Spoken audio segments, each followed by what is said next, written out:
E aí, Pamela?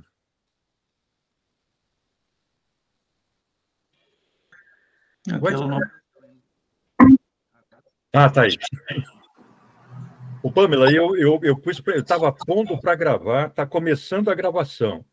Tá. E aí, gente, como é que vocês estão? Oi, boa Tudo noite. tranquilo com você, Pamela? Como é que está? Tô bem. Um pouquinho cansada, mas tô bem. Ô, Pamela, você conhece a Tamara, o Lucas? Ah, o Lucas você conhece, participou da... E não conheço pessoalmente, só a Tamara eu conheço também. A gente já brigou bastante. Tô brincando, Legal. Tamara. Eu sei. No bom sentido.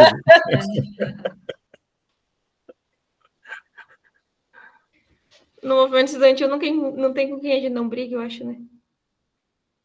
Mas já imaginou se a gente só concordasse com todo mundo, né? Se não tivesse uma discordância, seria uma monotonia total o mundo, né? Só que eu não sei de onde é que a gente tirava energia. Sim. Eu não sei de onde é que saía tanta energia.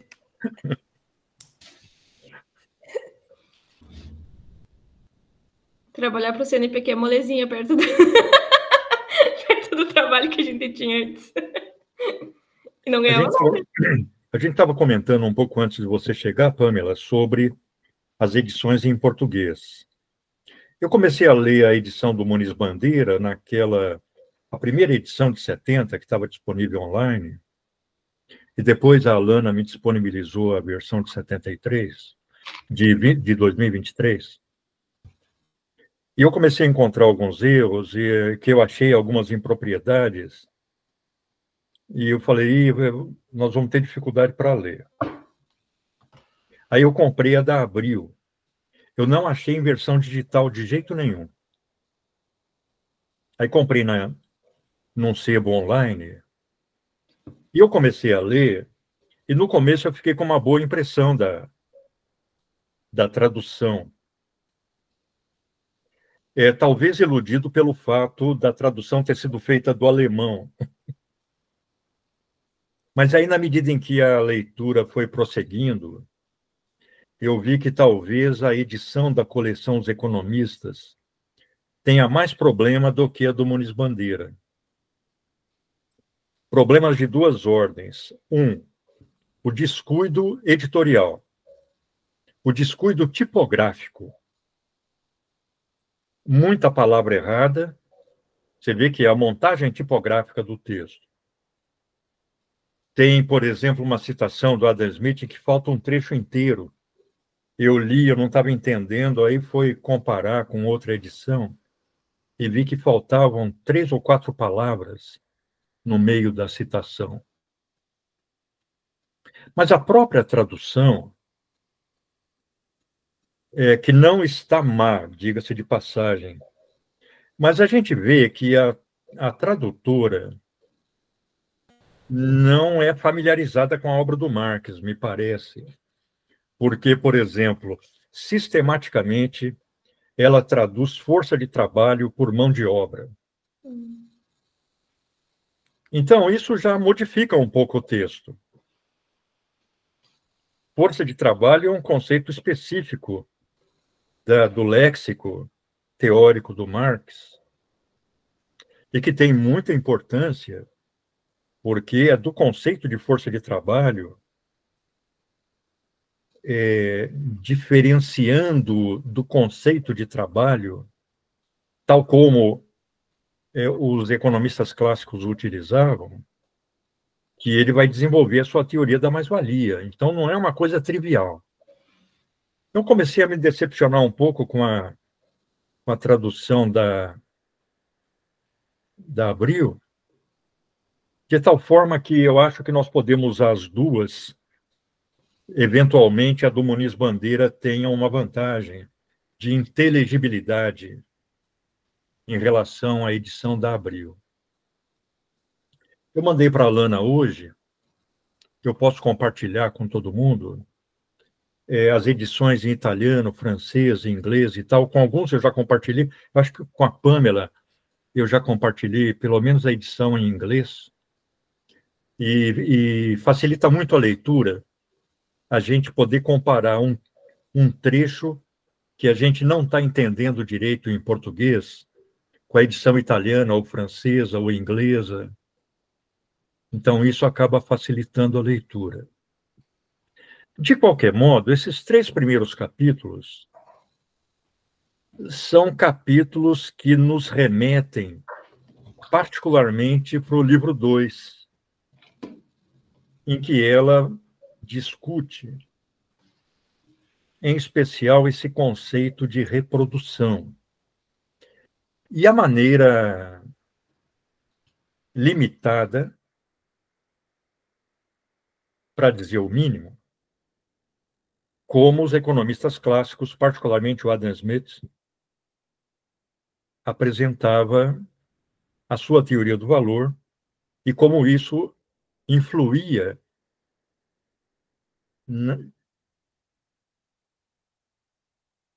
na construção de um modelo, como isso oferecia dificuldade para a construção de um modelo da reprodução do capital em escala social.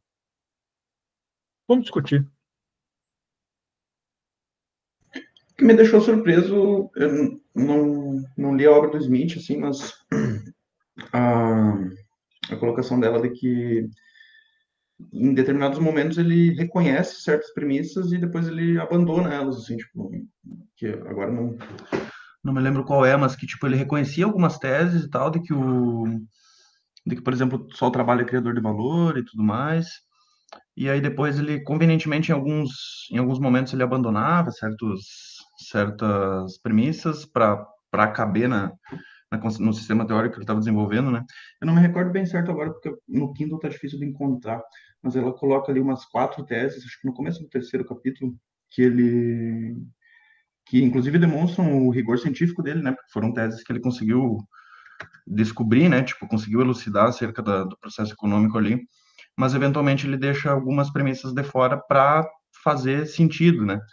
E aí, tipo, achei meio um reconhecimento ela reconhece, né, a capacidade intelectual do Smith e tudo mais de desenvolver o sistema ali, mas ela aponta uma certa desonestidade nele ali, né, intelectual. Eventualmente ele deixa algumas coisas de fora que é para que, enfim, ele não conseguir para além da lógica da economia burguesa, né. Eu não sei se a palavra seria desonestidade, mas ela aponta esse viés de classe, né, que ela aponta também para o David Ricardo.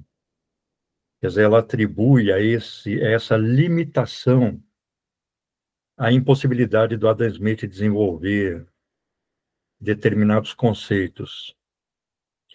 A gente discutia isso ao debater os últimos capítulos do livro 3. Porque, ainda que possamos considerar, e acho que devamos considerar, esse viés de classe, nós temos que inserir o Adam Smith e o Ricardo no contexto histórico em que eles desenvolviam as obras deles. Você levantou uma coisa importante, Lucas, na leitura desses 3 capítulos, porque, efetivamente, ela explicita, acho que, em relação a esse tópico, num grau de detalhamento até maior que o do Marx,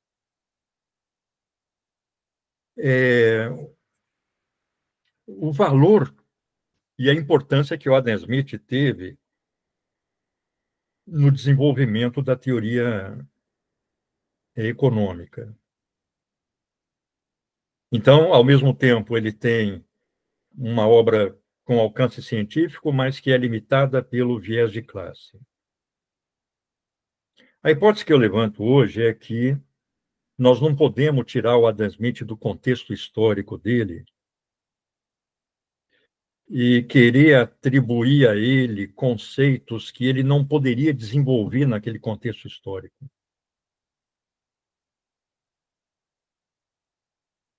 Claro, eu estou sendo influenciado pela visão do Thomas Kuhn. Eu considero que o Marx desenvolve os seus pontos de vista a partir de um paradigma econômico novo. Não só um paradigma econômico novo, a própria Rosa se encarrega de mostrar, aí nesses 3 primeiros capítulos, que o Marx desenvolve a sua concepção econômica, em particular no capítulo 3, né? A partir de uma visão de mundo completamente diferente. O Adam Smith ainda tem 1000 vasos comunicantes com aquelas teorias e os naturalistas, aquelas teorias políticas da burguesia revolucionária, desenvolvidas pelo Hobbes, pelo Spinoza, pelo Locke, pelo Leibniz, pelo Kant, pelo Rousseau, que fundamentam a visão de sociedade a partir de uma noção de natureza humana. Você vê que no capítulo 3, ela bate muito nessa tecla. Ele falou, Adam Smith, ele eterniza a produção mercantil, o trabalho humano como produtor de mercadoria, porque ele acha que isso decorre da natureza humana. O Marx, ele já desenvolve o trabalho teórico-econômico no quadro de uma ruptura com essa concepção. É isso que nós estamos discutindo na sexta, no livro do Bobbio.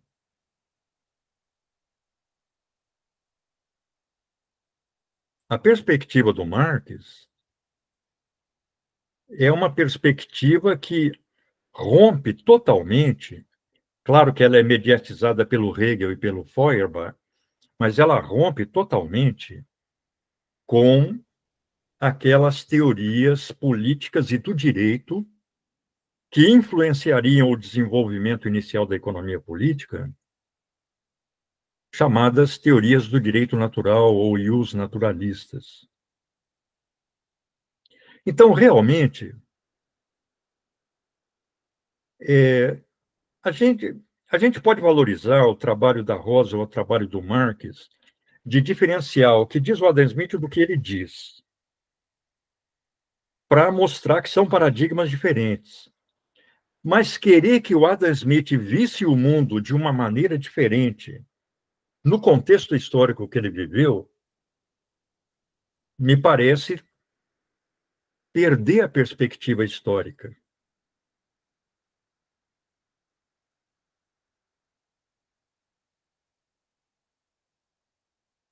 Vejo que naqueles últimos capítulos do livro 3, e em vários capítulos do 1 e do 2, o Marx critica essa teoria do valor do Adam Smith, que considera que a mercadoria, ou melhor, que o valor da mercadoria é constituído por uma fração remuneradora do trabalho, uma fração remuneradora do capitalista, que é o lucro, e uma fração remuneradora do proprietário da terra.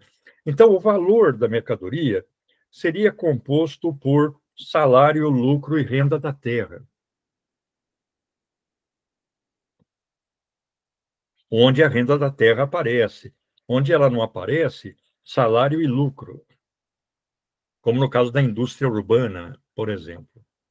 Mas o Adam Smith via isso do ponto de vista da partilha do produto social pelos agentes da produção.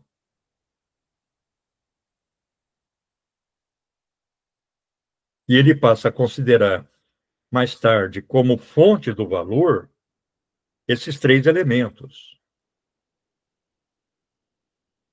A Rosa, ela faz uma crítica ao Adam Smith a partir da fórmula do Marx. Porque ela diz, olha, o Adam Smith só considera no valor da mercadoria a fração que corresponde a salário,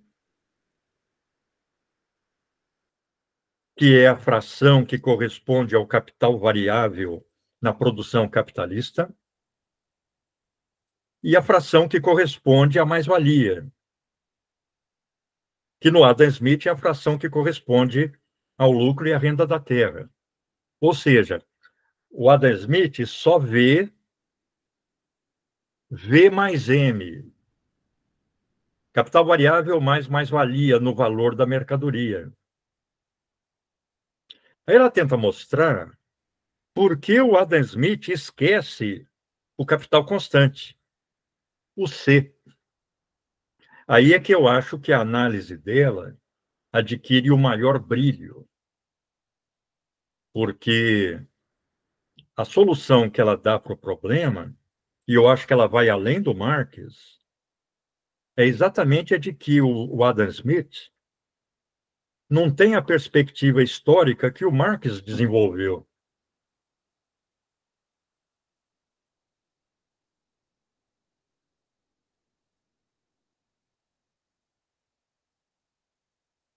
Para ela, considerar o valor da mercadoria no âmbito da produção capitalista apenas como V mais M impede o desenvolvimento de um modelo de reprodução do capital. Em escala social, a reprodução do capital total.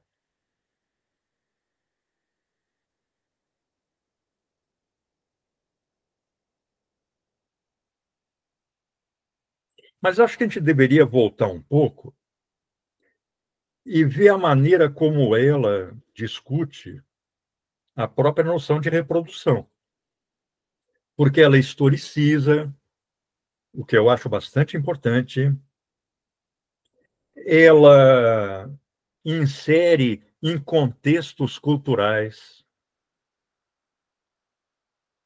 o que eu achei uma indicação muito importante também. Então, por exemplo, ela considera que a reprodução ampliada só é possível a partir de um determinado grau de desenvolvimento das forças produtivas ou da produtividade do trabalho. Para que haja reprodução em escala ampliada, que é o que ela vai analisar aí, no âmbito da sociedade capitalista, é necessário que o trabalho seja produtivo o suficiente para produzir mais do que o estritamente necessário para a subsistência do produtor. Tem que ter uma sobra. Ela faz menção até à existência cultural da sociedade humana, né? Que tipo, ela só é possível depois de certo nível de desenvolvimento da produtividade do trabalho e tal ali. Depois que é o mesmo debate que Marx faz ali no finalzinho do livro 3 sobre o reino da liberdade, né? Tipo, certos níveis de produtividade têm que ser alcançados para satisfazer aquelas necessidades básicas que te levam ao esforço, né, ali de interação com a natureza para tu conseguir se libertar, desenvolver outras formas que foi, inclusive, a condição para o desenvolvimento da linguagem, da filosofia, depois, enfim, né, que é a liberação do trabalho, assim, depois de alcançar certos níveis de produtividade, claro que considerada as diferenças de classes, né, tudo mais. É claro, a reprodução ampliada, não necessariamente do capital, a reprodução ampliada do processo produtivo, qualquer que seja a sua forma histórica. Para ela, está na base do desenvolvimento histórico. E se você produz de dia para comer à noite, você não sai do lugar. É preciso que o trabalho seja suficientemente produtivo para que se possa, por exemplo, criar coisas novas. Quer dizer, você não consegue construir cidades, pirâmides, represas, grandes obras, como a muralha da China, se a produtividade do trabalho se reduz à reprodução estrito sensu das condições materiais de existência. Então, a necessidade de que o trabalho produza um excedente em relação àquilo que é necessário para a reprodução das condições materiais de existência. Ela faz um histórico, claro, é um histórico genérico. Ela considera que só a partir da agricultura, a pecuária, principalmente a agricultura, é que se torna possível essa reprodução ampliada do processo produtivo, porque antes da agricultura, e da criação do gado, o processo era muito aleatório. Você depende da caça e da coleta, pode ser que você consiga caçar hoje, mas não consiga amanhã. Você não tem uma regularidade no processo produtivo. Mas o que eu achei particularmente interessante no texto dela é que ela vincula aquelas festas antigas, das sociedades antigas, com o processo produtivo. Então, ele fala, tem rituais relacionados com o sol, que estão ligados à colheita e tudo mais. Ou seja,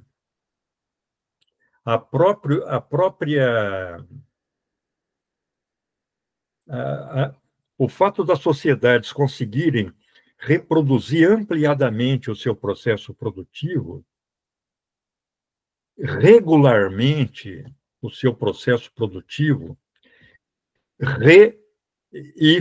produzir o seu processo produtivo, como no caso da agricultura, impacta a organização social, política e cultural. Por exemplo, a gente vê essas festas com fogueiras em junho, que são as festas de São João, Santo Antônio.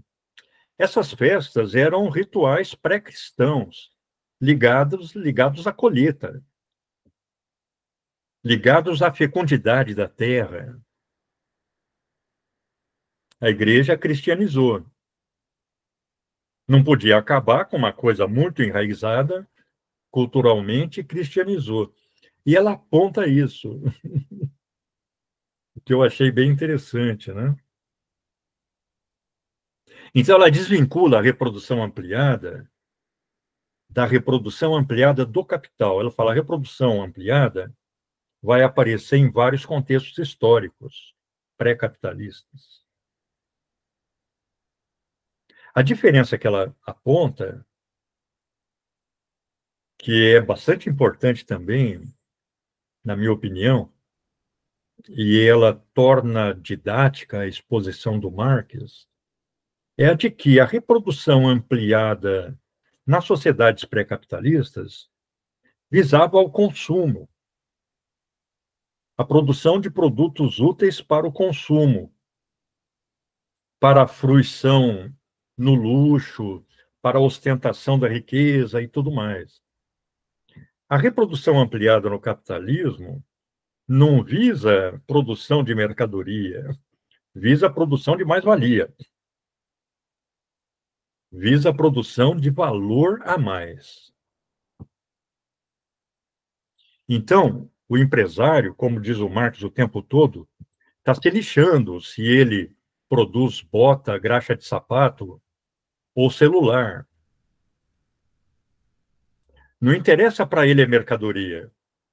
Para ele, só interessa a mercadoria como veículo da realização da mais-valia, no âmbito da circulação.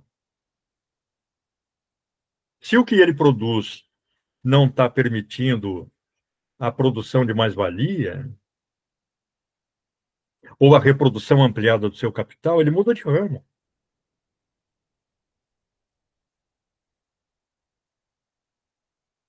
Então, eu achei muito importante essa discussão inicial sobre reprodução ampliada e, principalmente, a relação da reprodução ampliada com um determinado nível de desenvolvimento da produtividade do trabalho, nível de desenvolvimento das forças produtivas. Vejam, o Adam Smith já fala em desenvolvimento das forças produtivas. É mais uma expressão que o Marx incorpora do Adam Smith e não fala de quem ele tirou. Mas está lá no Adam Smith.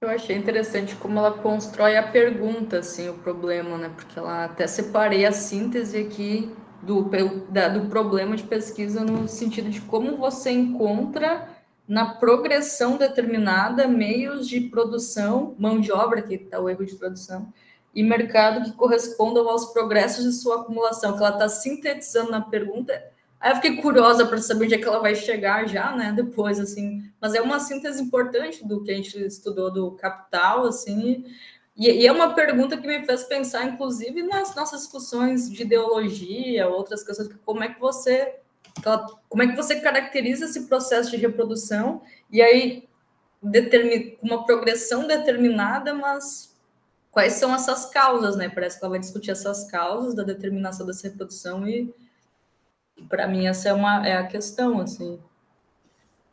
Essa era uma questão posta para o Marx, né?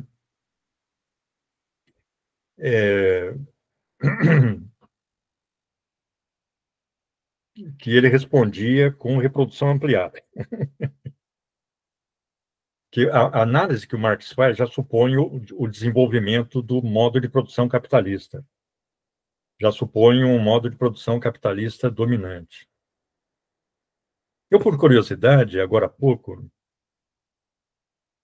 eu fui ver o grau de contemporaneidade da Rosa com Marx e com Engels. E é relativamente grande, né? Eu não sei como chegava a informação a ela, e se chegava a informação a ela. Mas, por exemplo, quando o Marx morre em 83, ela já tinha 12 anos. 12 anos é uma adolescente. E era uma adolescente inteligente, estudiosa. Ela é de 71. E quando o Engels morre, que é 95, ela já tem 24 anos. Então, basicamente, ela é uma contemporânea dos debates do Marx e do Engels. Você vê, ela usa a segunda edição de 93 do livro 2 para escrever a Acumulação do Capital. Eu até peguei a segunda edição para conferir as páginas que ela cita. Mas, claro, essa é uma pergunta básica quer dizer, básica depois da gente ler todo o Capital, né? Depois da gente ler todo o desenvolvimento do Marx, quando se fala em reprodução ampliada. Porque o modelo da reprodução simples não oferece tanto problema, do ponto de vista daquilo que o Marx desenvolveu.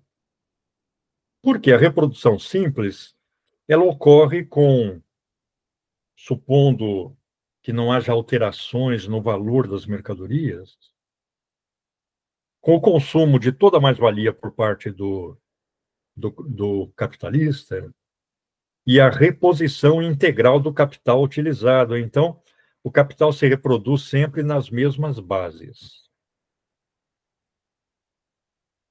Aí o Marx, quando está discutindo a reprodução simples lá no Capital, no livro 1, ele fala, isso não quer dizer que não haja acumulação, que gradativamente aquele capital inicial vai sendo substituído por mais-valia, por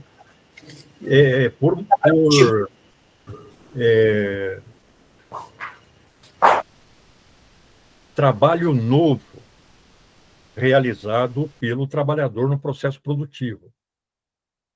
Então, daí a alguns anos, mesmo na reprodução simples, o capital não é mais aquele que foi adiantado inicialmente.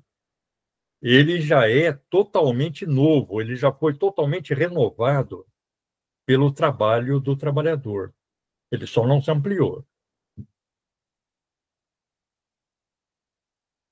Eu acho que é o único trecho do livro 1 em que o Marx usa a palavra acumulação para designar a reprodução simples.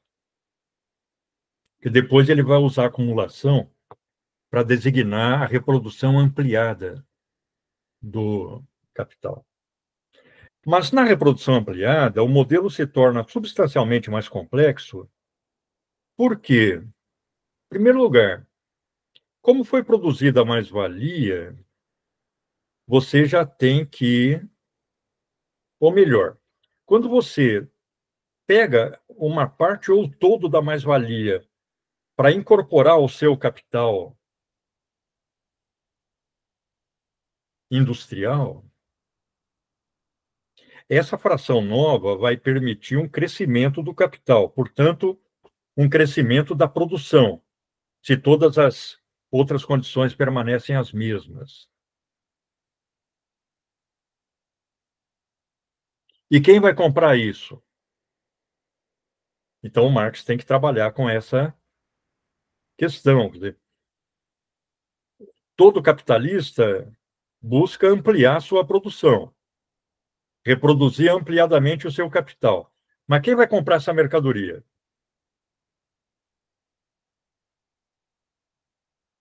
Para ampliar o capital, por outro lado, o capitalista tem que encontrar uma quantidade maior de meios de produção no mercado. E quem vai produzir isso?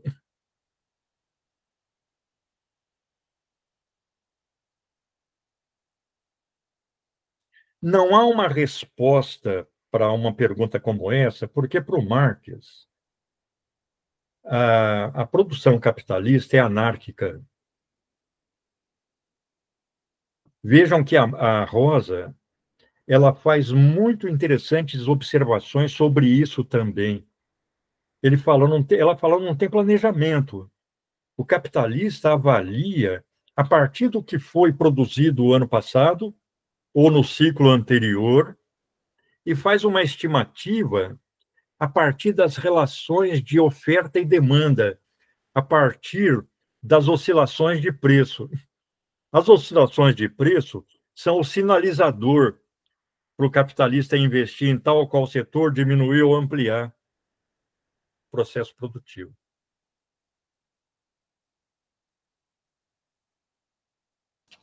E torce pela crise do coleguinha, né? Não torce, Não age, torce. é proativo, é protagonista para derrubar o coleguinha através da concorrência. Mas aí fala. Desculpa, você ia aproveitar para complementar que aí parece que é a genialidade da questão, assim, porque a reprodução ampliada é o problema, assim, é anárquico, ela desenvolve no meio dessa teoria de que é anárquico e não tem essa harmonização, esse planejamento da oferta, da demanda, da produção que eles criticam, mas o capitalista encontra as condições, as condições de reprodução, elas são encontradas, apesar dessa anarquia, o processo, ele forma um sistema, e essas condições de reprodução que é os meios de produção, os trabalhadores que necessitam, e a saída no mercado, né? Isso é encontrar. E aí parece que essa é uma questão que não tem resposta, mas é uma questão, assim, né? Muito... Mas, Pamela, eu acho muito interessante a maneira como a Rosa aborda essa questão, e ela não está tão visível no Marx. Porque ela diz o seguinte, olha, para analisarmos a reprodução do capital total, nós temos que fazer abstração dos ciclos que o capital percorre de ascensão, crise, estagnação, nova ascensão. Então, esses ciclos nos impedem de ver a reprodução tal como ela se processa. Aí é que eu vi a genialidade didática dela. Ela fala, é a mesma coisa tentar analisar o valor da mercadoria exclusivamente a partir das oscilações de preço.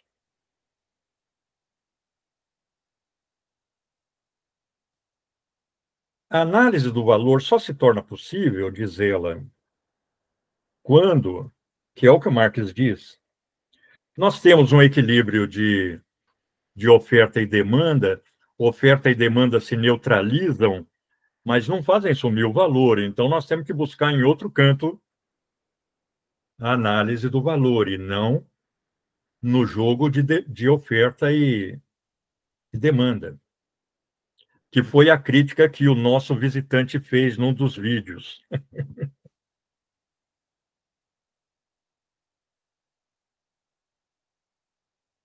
Aí ela fala, da mesma forma que não podemos analisar o valor pelas oscilações de oferta e demanda,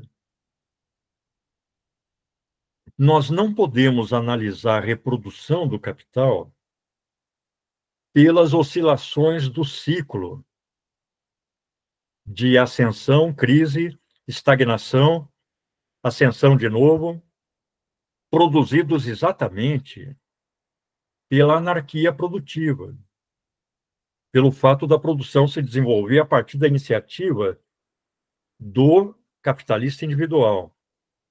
Então, ela diz, nós temos que fazer abstração disso para analisar a reprodução. Nós temos que analisar a reprodução num período de mais de um ciclo, num período relativamente longo, que nos permita tirar uma média aí e ver como o capital se reproduz no interior dessas oscilações.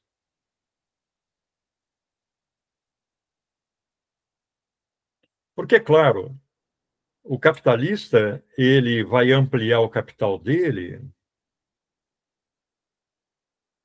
procurando uma quantidade maior de meios de produção no mercado e, eventualmente, uma quantidade maior de força de trabalho.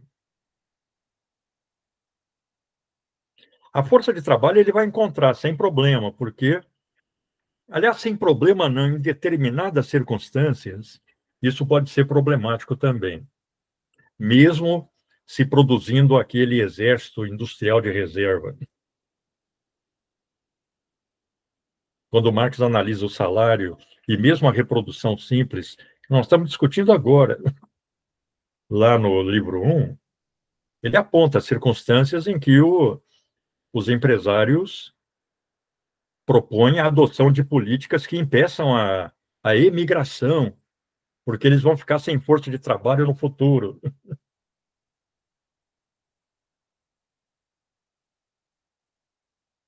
Mas a ampliação do capital se dá no quadro circunstancial desse desenvolvimento anárquico.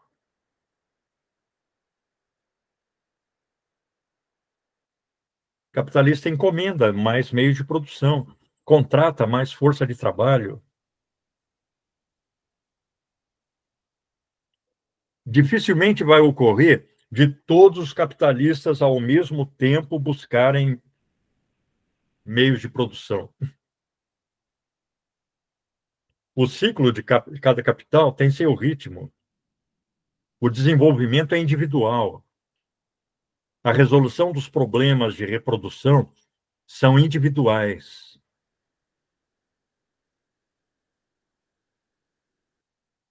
O desafio teórico do Marx, que ele desenvolve a partir da crítica do modelo do Kessner, é ver como isso ocorre no âmbito do conjunto da sociedade, que é o desafio que a Rosa está se pondo aí. Como se reproduz o capital total? Normalmente, eu vejo as traduções como capital social, mas talvez a expressão não seja mais adequada. É o conjunto do capital da sociedade. É a soma dos capitais presentes nos limites nacionais que o Marx analisava.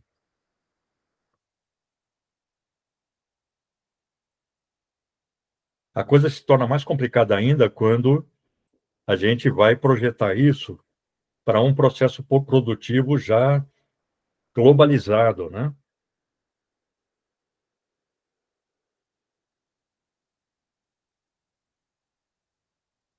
Então, não há previsibilidade. É um desenvolvimento espontâneo. É um desenvolvimento, de vez em quando, o Marx utiliza a expressão natural. Natural não no sentido de ser algo eterno e tal, como pensavam os economistas clássicos, mas no sentido de se impor aos indivíduos com a força de leis naturais.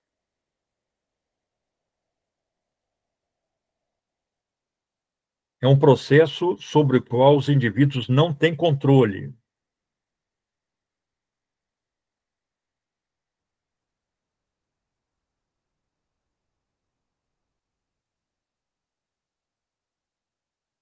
Vamos lembrar que ela está discutindo isso num momento em que o debate teórico apontava para uma revolução anticapitalista logo ali à frente.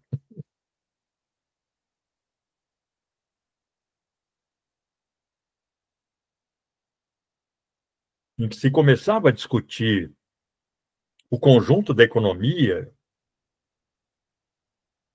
tendo em vista as possibilidades de planificação.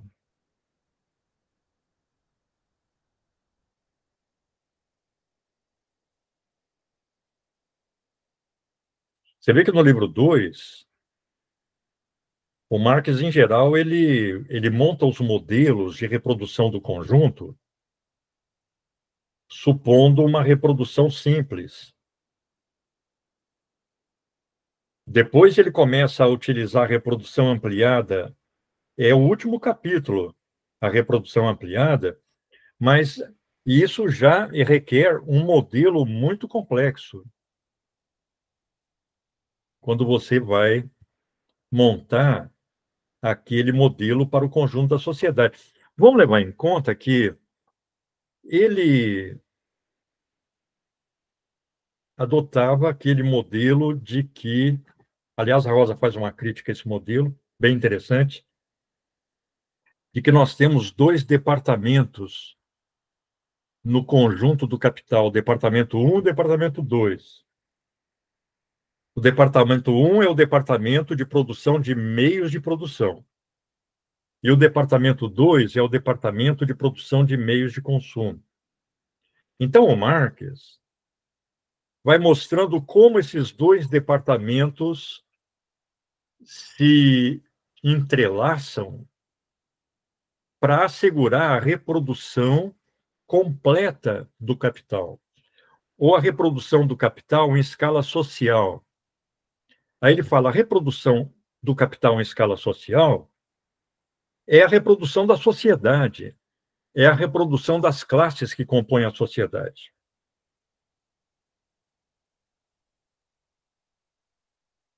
Portanto, da relação econômica. Na medida em que analisarmos a reprodução do capital total significa a reprodução das classes que constituem a sociedade, empresários e trabalhadores, essa reprodução está reproduzindo também a própria relação social. Daí a importância do modelo, né, que o Althusser vai usar nos seus textos, etc. Bourdieu. Mas ele vai montando, a partir da simplificação abstrata que ele usa como método desde que ele analisa a mercadoria, como os trabalhadores do setor 1 ou do departamento 1 pegam seu salário e compram, com essa massa salarial, meios de consumo no departamento 2. Com o dinheiro da venda dos meios de consumo para os operários do departamento 1,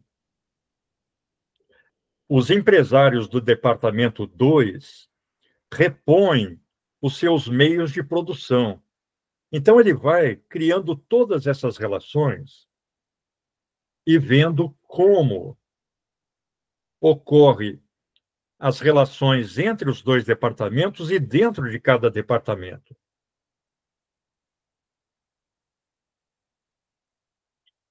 Para isso, é muito importante a diferença entre capital e renda. Debate que a Rosa já começa a adiantar aí nos primeiros capítulos.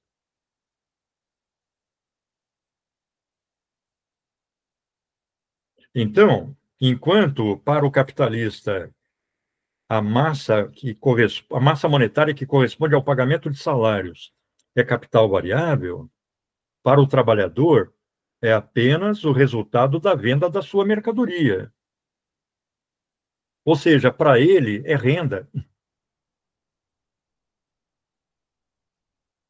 A mais-valia do empresário do setor 1 gasta com meios de consumo por parte do empresário é renda.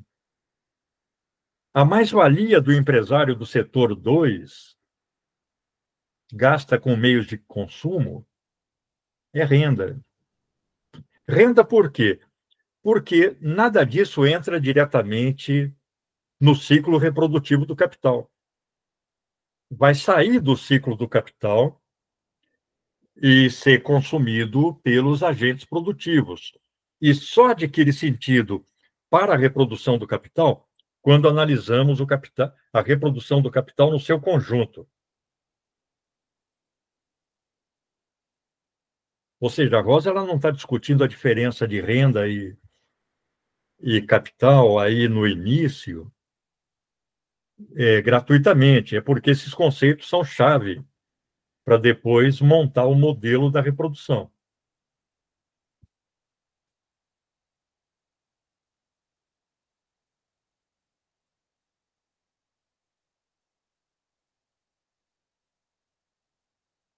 Eu acho que nós teríamos que pegar a obra do Adam Smith para individualizar ali dentro o que ele chama de capital circulante, de capital fixo. São conceitos totalmente diferentes daqueles que o Marx utiliza.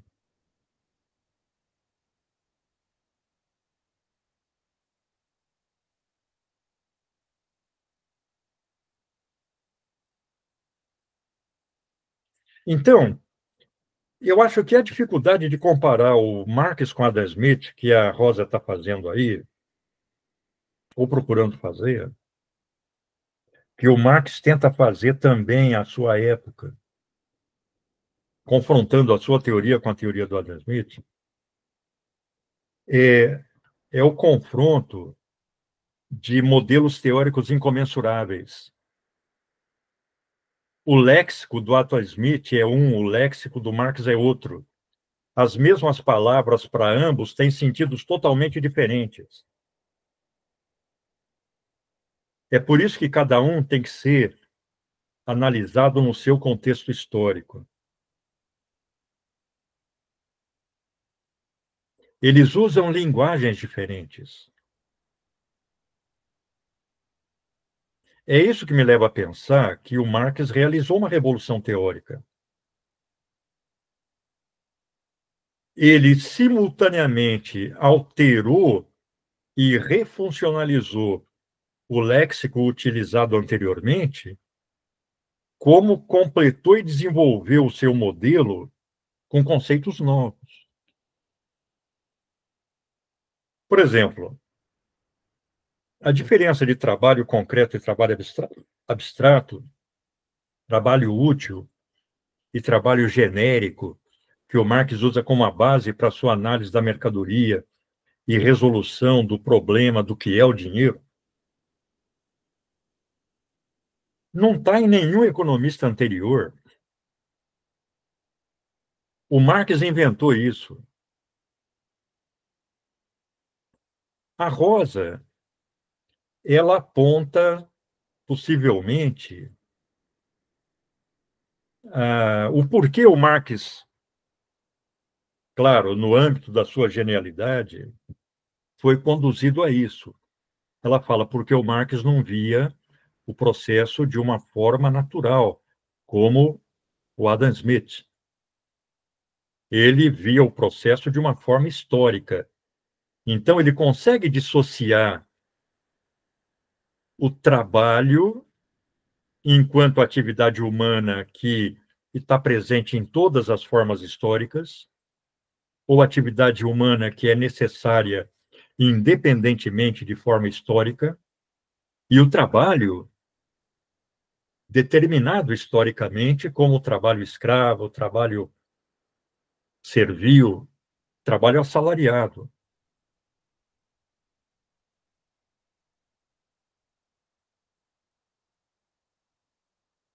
Mas esses dois conceitos, que lá no capítulo da mercadoria, o Marx fala que são a fonte da compreensibilidade de toda a economia política. Ele fala esses dois conceitos constituem a fonte da qual emerge a compreensibilidade de toda a economia política. Só essa formulação já mostra que o Marx está desenvolvendo um paradigma totalmente diferente, porque isso não está nos modelos anteriores. E nem poderia estar.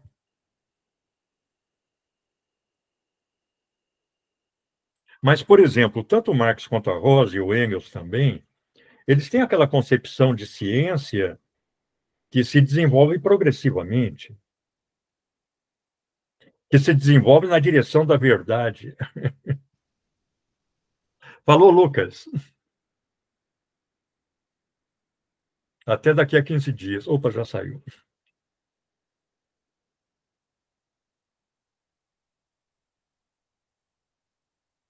Eu acho que essa concepção de ciência que leva o Engels a desenvolver naquele prefácio à segunda edição, ao segundo livro do Capital, aquela noção de que o Marx tornou científico o que antes era ideológico.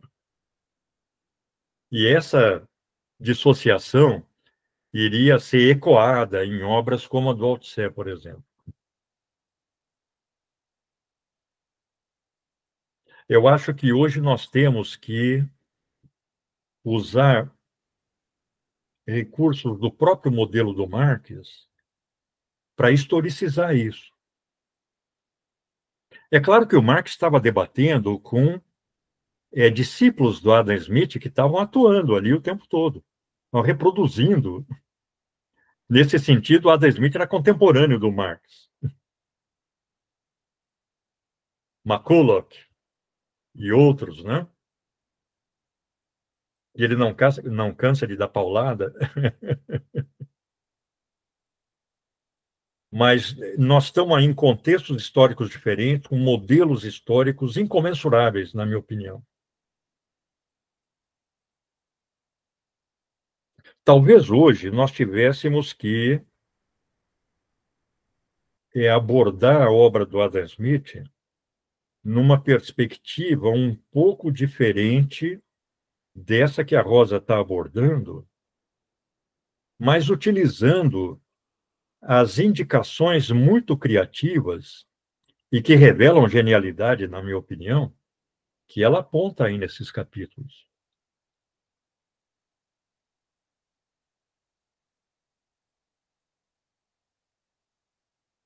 Enfim, mas essa é a maneira como eu estou lendo o processo, como eu estou lendo tudo isso, né? Eu achava que o Marx era só um desdobramento do Adam Smith, do David Ricardo.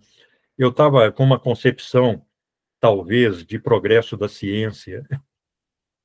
Mas na medida em que você começa a discutir, aprofundar, comparar, eu preciso fazer uma releitura completa do Adam Smith, porque eu li só o livro 1, tem 2, né? E faz um certo tempo, então a leitura já se esgarçou na minha cabeça. Mas eu acho que valeria a pena para desenvolver o debate que a Rosa está abrindo aí, fazer uma releitura, eventualmente até discutir coletivamente, né, a obra do Adam Smith, A Riqueza das Nações. Agora, eu acho muito importante o fato dela estar discutindo isso nesse momento. Ninguém está discutindo isso. Ninguém está se apoiando no livro 2 para desenvolver uma análise econômica. Ninguém está discutindo, nessa amplitude, o conceito de reprodução.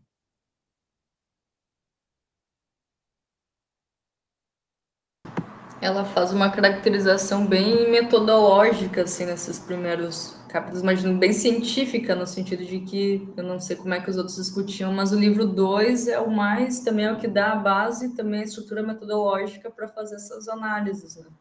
No 3 a gente consegue ampliar isso, mas que explica para discutir reprodução, porque vai ser a base para analisar toda a teoria, né? No 2, reprodução simples e ampliada.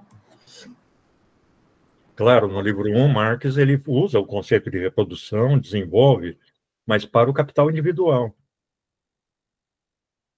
Ele faz indicações daquilo que ele vai desenvolver no livro 2.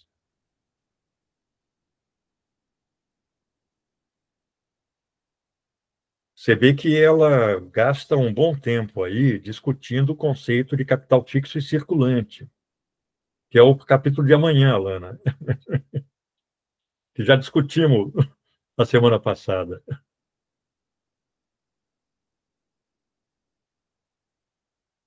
Agora, o Marx, ele aponta significados no conceito de capital fixo e circulante que a Rosa não aponta aí. Pelo menos não até agora. Porque em determinados momentos, o Adam Smith, como a gente vai ver na crítica que o Marx faz ao Adam Smith lá no livro 2, o Adam Smith vai considerar capital fixo o capital fixado no processo produtivo. É o prédio, é a máquina. Aí o Marx fala, olha, isso não tem nada a ver com capital fixo, porque um navio anda de lá para cá e é capital fixo.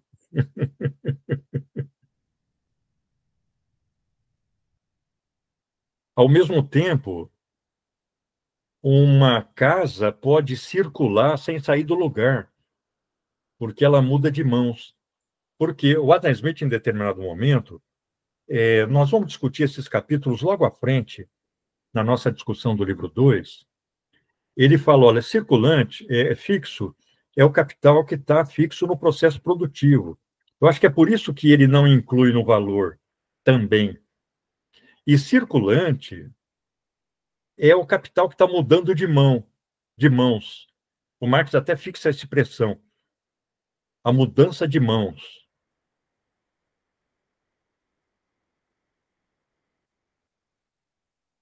É por isso que o Marx fala, olha, mudar de mãos não significa que esteja se movimentando. Uma casa muda de mãos várias vezes, sem sair do lugar.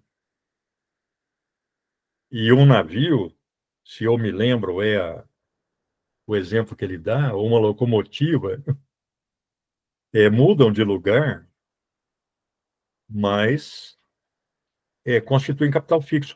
Só que o Marx está fazendo essa crítica a partir dos seus conceitos de capital fixo e circulante. Ele não está simplesmente vendo os conceitos de capital fixo e circulante no âmbito do modelo do Adam Smith.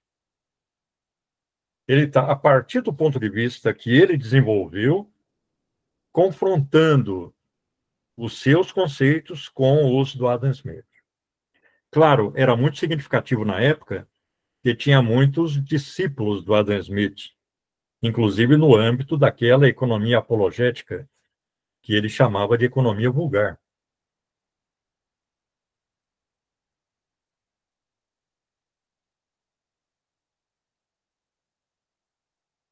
Quando o Marx critica, por exemplo, os conceitos do Adam Smith, em grande medida, ele está criticando o que ele chama de eternização dos conceitos do Adam Smith. Reprodução mecânica dos conceitos do Adam Smith, ou reprodução professoral ou escolástica dos conceitos do Adam Smith. A gente fez isso muito nas discussões, mas seria interessante ter sistematizado quais as divergências, assim, porque o Marx vai construindo no Capital, assim, no 2 e no 3 tem muito isso, eu não lembro no 1, mas de esses pontos que ele vai formulando a teoria a partir do Adam Smith, está muito presente. Seria interessante ter essa sistematização, né, porque caracterizaria uma revolução científica, você fala, assim. Mas é a partir dessa troca deles, né? Dessa análise da realidade do que o Adam Smith estava propondo. Eventualmente, Pamela, poderia ser um trabalho monográfico que nós viéssemos a desenvolver. Eu estava pensando nisso, ia te propor. A partir do livro 2 e da acumulação do capital. Vamos avançar na leitura da acumulação e nós estamos relendo o livro 2 agora, eu e a Alana. Então, nós vamos trazer a leitura do livro 2 fresquinha o tempo todo para o debate. Claro, não impede que todo mundo pegue o livro 2 e releia, e até participe dos debates. É quinta-feira, às 18 horas. É amanhã. Amanhã nós vamos discutir exatamente capital fixo e circulante. O capítulo sobre capital fixo e circulante. E depois desses capítulos, tem a crítica do Adam Smith e do Ricardo. Então, agora, vamos fazer isso com antenas mais concentradas, tendo em vista a leitura da Rosa.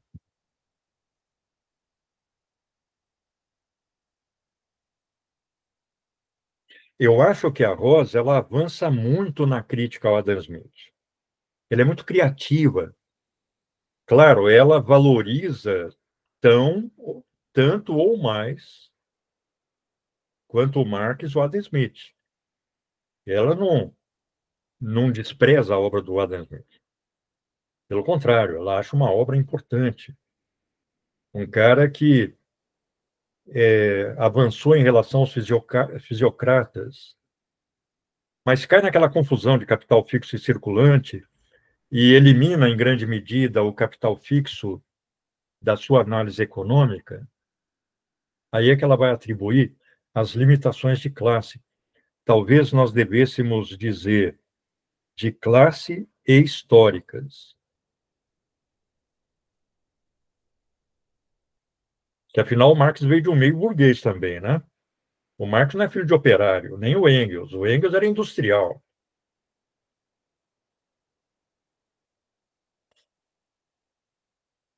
Eles também vieram de um meio burguês, mas num contexto histórico diferente.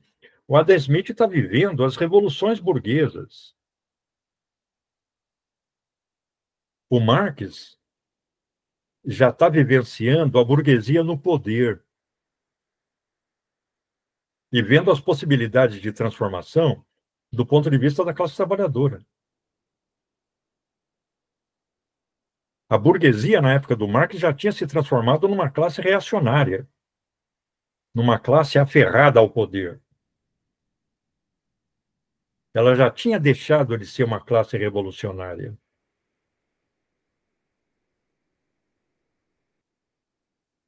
Mas o Adam Smith é um filho e um protagonista da Revolução Burguesa, né?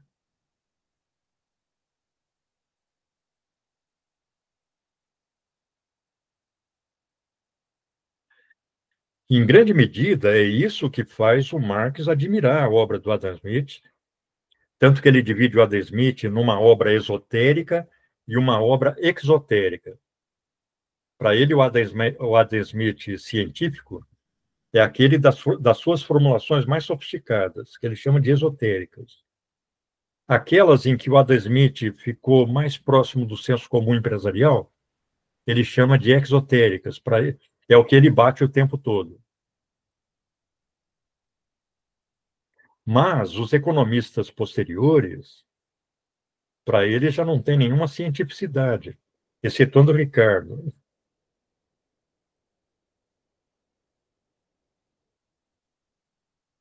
De vez em quando ele elogia uma formulação de um ou outro, reproduz a formulação de um ou outro,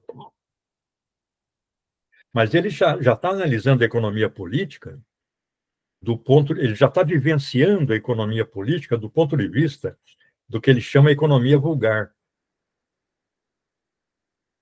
Que ele fala, são aqueles economistas que não saem da aparência do processo.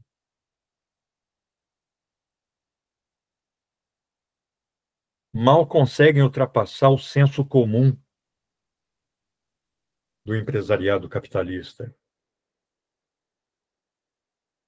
Desenvolvem teorias apologéticas, que não era o caso do Adam Smith. O Adam Smith, ele criticava o empresariado, fazia duras críticas ao empresariado.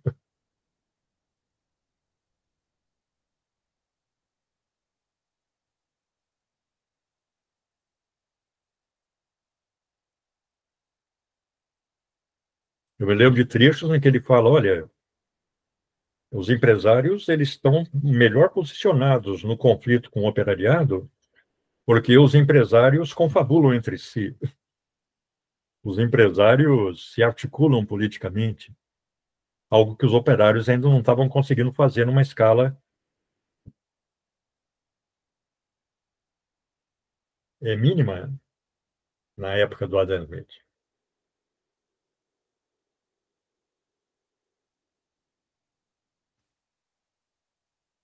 Os empresários se encontram nas festas, se encontram nas solenidades, nas reuniões parlamentares. Os operários não têm isso. Então, ele não via a economia política, particularmente, e a sociedade como um todo, de um ponto de vista apologético, partidário no sentido mais limitado do termo, como o caso dos economistas vulgares. Falou, Alana. Tchau. Tá sem som. Beijo, gente. Se cuidem. O outro, até daqui. Bom, a gente vê amanhã. Até amanhã.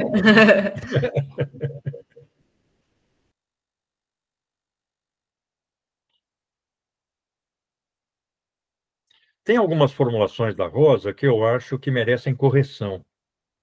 Por exemplo, tem um trecho do capítulo 1, eu preciso individualizar aqui, em que ela usa a fórmula C mais V numa perspectiva que ultrapassa o limite histórico do capitalismo. Ou melhor, V mais M numa perspectiva que ultrapassa o limite histórico do capitalismo.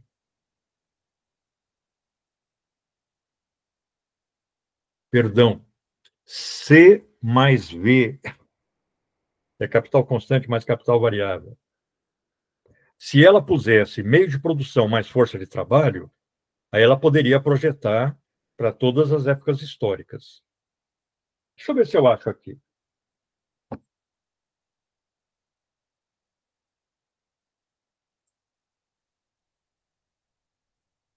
Eu vi isso exatamente na edição do Muniz Bandeira.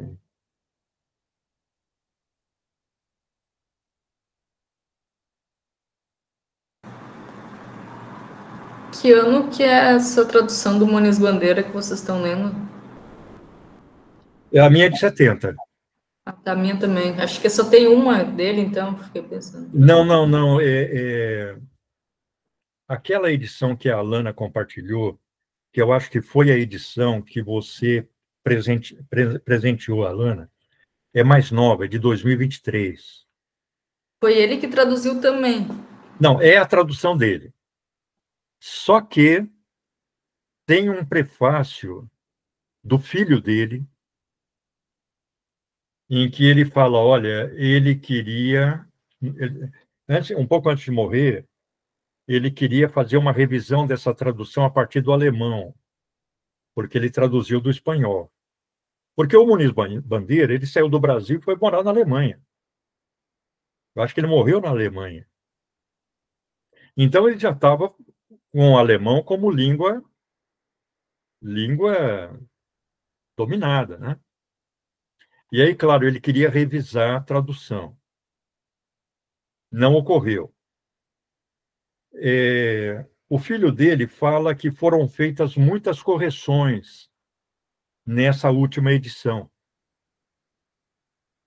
Mas eu encontrei erros.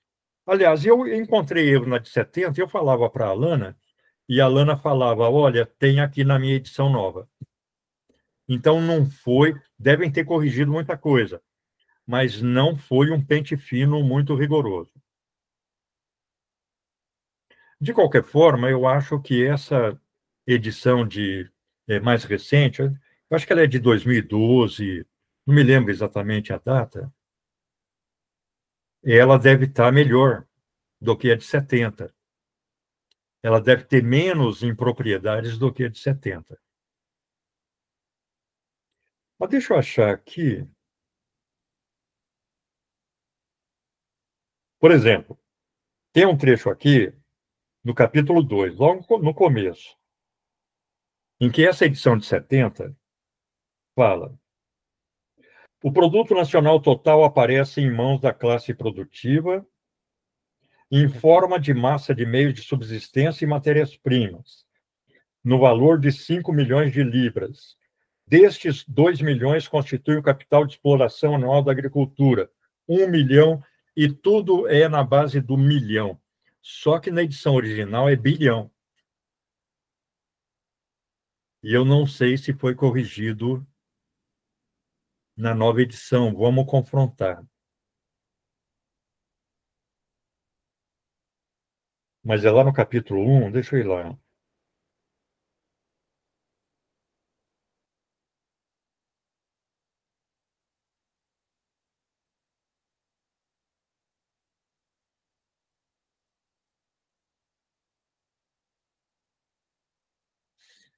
Reprodução ampliada não é uma invenção do capital, constitui uma regra desde a antiguidade. Eu achei muito legal esse trecho.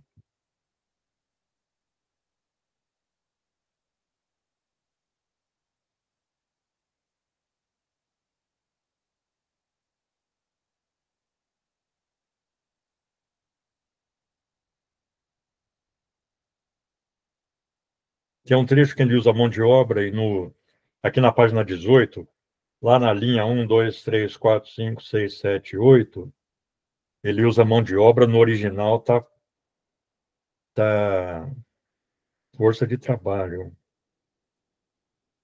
Eu não confrontei com a edição espanhola, né?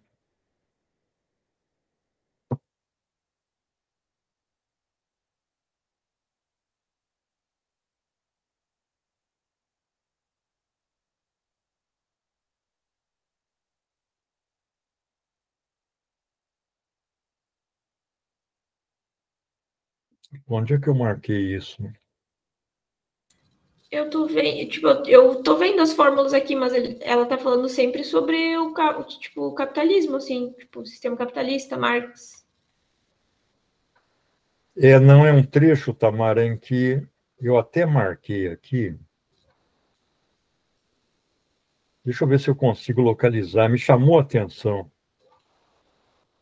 Mas tá em destaque assim ou tá, tipo, no texto? Não, está no texto. A fórmula está em destaque, né? Deixa eu ver se eu localizo aqui. É que eu comecei a ler aqui a do Muniz, eu li os 3 capítulos do Muniz, depois eu fui ler da Abril e li o capítulo 2 em alemão. Eu li numa edição meio recente aí. Ela tem um alemão difícil, viu? O do Capital é muito mais fácil do que o dela. Se eu não entendo nem português direito, quem dirá em alemão.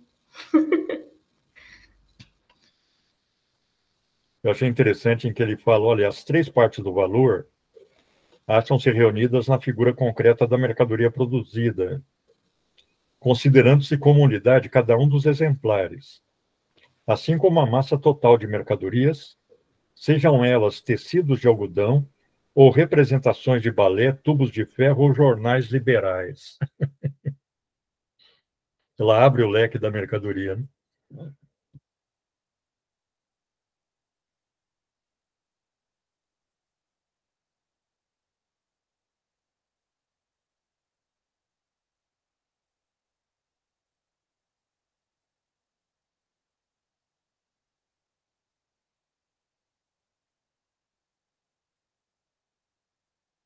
Mas eu não vou achar aqui, não. Acho que eu achei. Na hora que eu achar, eu compartilho. Hein? Quer compartilhar até lá? Fala. Tá na página 17. Se vocês quiserem, eu compartilho a tela. Não, deixa eu ver. A sua é de 70, né? É. A segunda, que se avoluma com apropriação de trabalho não pago, criando mais-valia, chama-se capital variável. É nesse trecho. A partir desse ponto de vista, a composição do valor de toda mercadoria produzida no sistema capitalista, até aqui está tranquilo, Pois corresponde é, normalmente a à fórmula C teoria mais V mais M. do sistema capitalista. E a outra mais para baixo também tem uma, deixa eu achar. C, expressando o valor do capital constante, V, o variável, e M, a mais-valia. Ó, tem na página 22 também uma fórmula. Mas é tudo falando do capitalismo.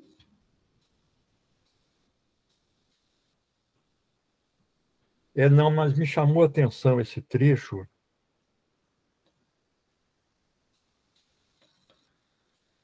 Eu vou localizar. Tem uma hora que ela fala de capital primitivamente adiantado. Não, aí sim, essa é uma formulação do Marx, né? Que é o capital inicial. Pois é. Depois ela fala só, tipo, ela coloca valores, daí, tipo, no... Não, mas é um trecho em que ela tem usa a várias, fórmula... na 22, na 18, É um trecho em que ela usa a fórmula C mais V. na 25. Na 25 é quase o final do capítulo.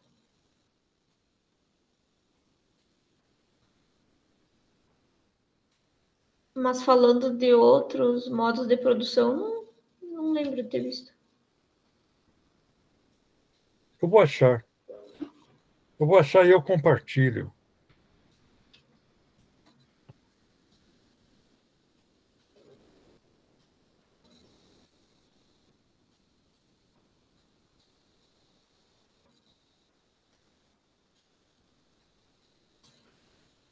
Deixa eu ver se no início aqui do... Então, tem esse negócio dos milhões, vamos ver se não é um pouco depois.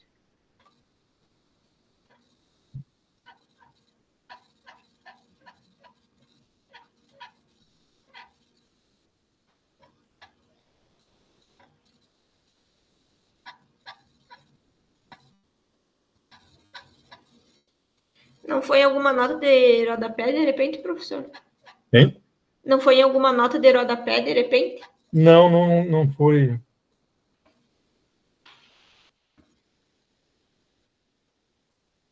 Eu vou localizar, aí eu compartilho.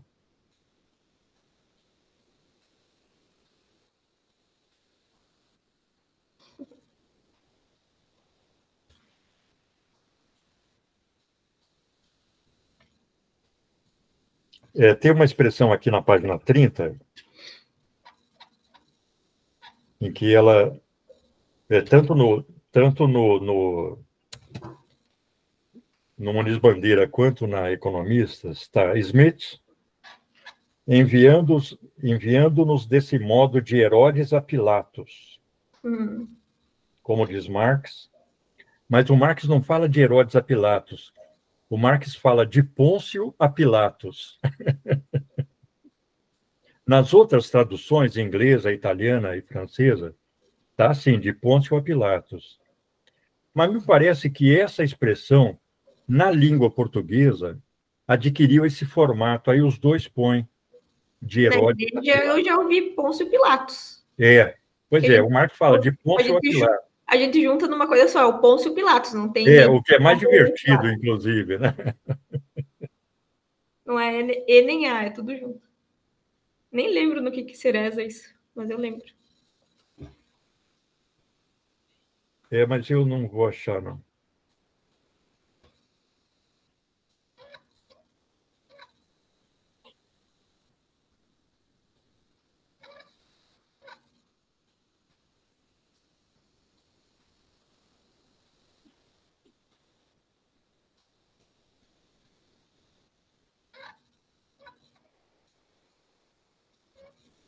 Na hora que eu localizar, eu compartilho, mas não vou achar.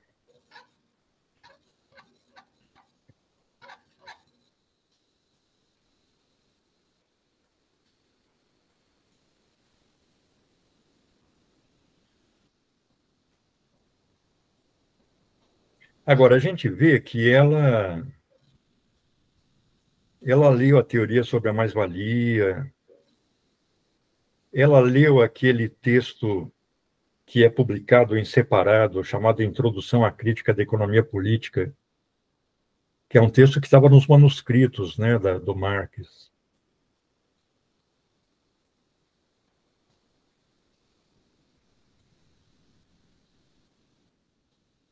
Aqui eu acho que eu achei, na 34.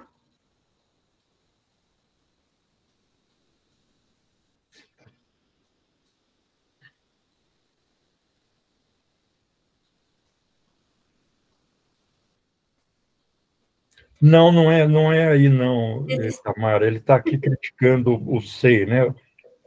O João Batista Say. Me chamou muita atenção isso. Deixa eu ver.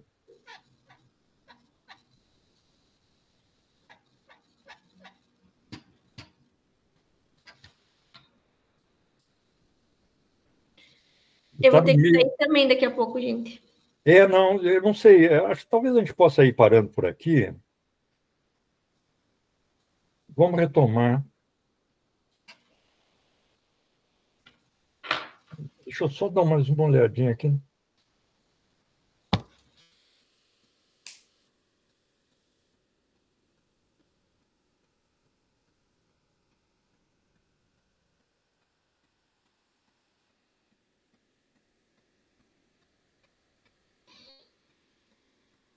Não vou achar. Infelizmente. Mas eu vou dar uma relida aqui no capítulo inteiro, só para achar isso. Pela 10ª vez tu vai ler o capítulo. Não, acho que eu li umas 3 vezes só. Só.